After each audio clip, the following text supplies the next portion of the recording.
Hello class.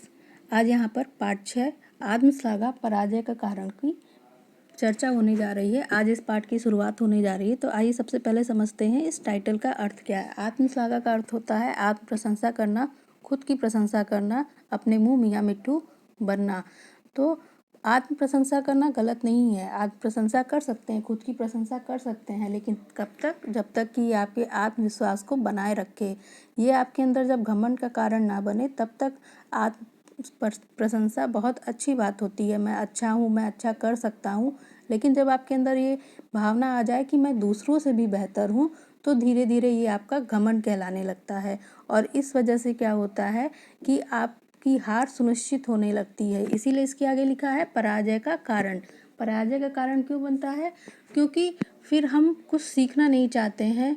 आपने देखा होगा कि जो बेस्ट से बेस्ट एथलीट होते हैं, स्पोर्ट पर्सन होते हैं, उनको सब आता है, लेकिन उसके बाद भी वो क्या करते हैं?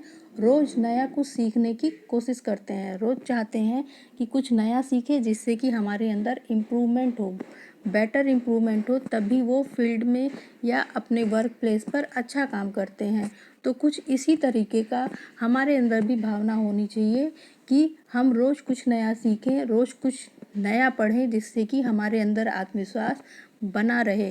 लेकिन इसकी वजह से हमारे अंदर घमंड नहीं आना चाहिए। आपके अंदर जितने गुण हो उतनी ही ज़्यादा आपके अंदर पोलाइटनेस भी होनी चाहिए। और यही पोलाइटनेस आपके सारे गुणों को क्या करता है? इन्हेंस करता है, आपके सारे गुणों को बढ़ाता है। और यही जब आपके अंदर यही घमंड बन जाता है तो आपके सारे गुणों को क्या करता है? छुपा देता है। क्योंकि अहंकार हमारे अंदर की बुद्धि विवेक को समाप्त कर देता है। अब देखते हैं इस पाठ में क्या लिखा है। इस पाठ में लिखा है कि महाभारत के युद्ध के समय की बात है। ये घटना जो ली गई है वो महाभारत से ली गई है। उस समय जब युद्ध हो रहा था महाभारत का, तो कौरव के पक्ष के भीम, द्रोण आदि महारथियों की वीरगति हो चुकी थी।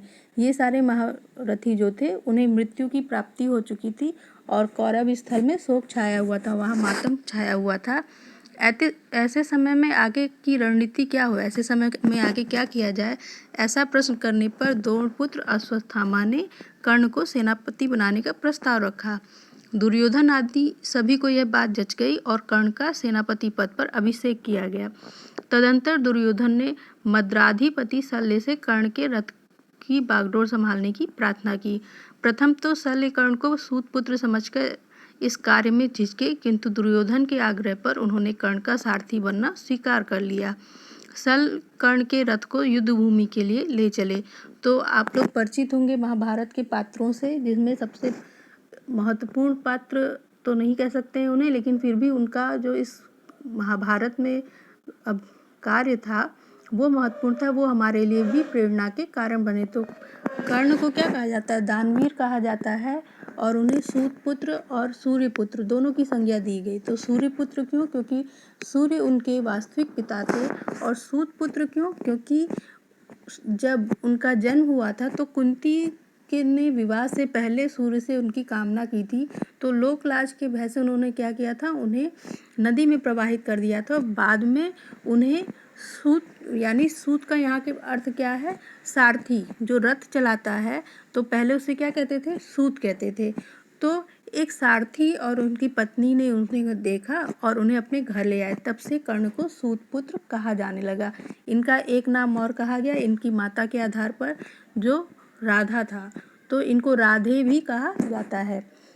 तो जब इन्हें सेनापति बनाया गया तो शल्य नाम के महाराजा को इनका सारथी बनाया गया और वो कर्ण को लेकर कहाँ लेके चले? युद्ध के लिए ले चले। तो देखिए आगे क्या होता है। परस्पर वार्ता में कर्ण अपने पराक्रम, शौर्य, युद्ध चातुर्य और अस्त्र शस्त्र संचालन का बढ़ चढ़कर बखान करने लगे और श्री कृष्ण तथा अर्जुन को पराजित करने की बात करने लगे। महाराज शल्य को यह बात अच्छी नहीं लगी। वे बोले, कर्ण, इस समय तुम उन्मत्त होकर यह प्रलाप कर रहे हो। तुम्हारी ये बात तभी तक ठीक है जब तक अर्जुन तुम्हारे सामने नहीं पड़ जाते हैं। अरे राधे, यद्यपि तुम उन्मत्त होकर प्रलाप कर रहे हो, तथापि मैं तुम्हारे हित के लिए कहानी सुनाता हूँ। उसे सुनने के पश्चात तुम्हें जो ठीक लगे करना। तो जब शल्य कर्ण को लेकर युद्ध स्थल की ओर चल पड़े तो रास्ते में कर्ण जो थे वो अपनी प्रशंसा खुद करने लगे कि वो कितने पराक्रमी हैं, वीर हैं, उनके अंदर युद्ध करने की कितनी कुशलता है, किस प्रकार से अस्त्र शस्त्र का वो संचालन कर सकते हैं। और वो श्री कृष्ण और अर्जुन को भी हराने की बात करने लगे।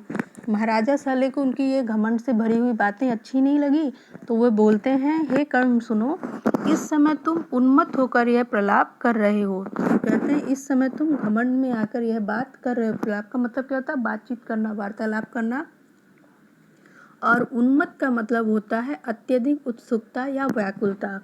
तो तुम्हारी बात ये कब तक ठीक लगती है? जब तक कि अर्जुन तुम्हारे सामने नहीं आ जाते हैं। हे राधे सुनो, यद्यपि अर्थात तुम अभी तो उन्मत्त होकर बात कर रहे हो, किंतु फिर भी मैं तुम्हारे हित के लिए एक कथा सुनाता हूँ। तो कल हम लोग बात करेंगे इस कथा के बारे में, इसको आगे पढ़ेंगे और थोड़ा सा कर्ण के पात्र के बारे में भी जानेंगे, कर्ण के बारे में भी जानेंगे। आज के लिए इतना ही। Thank you.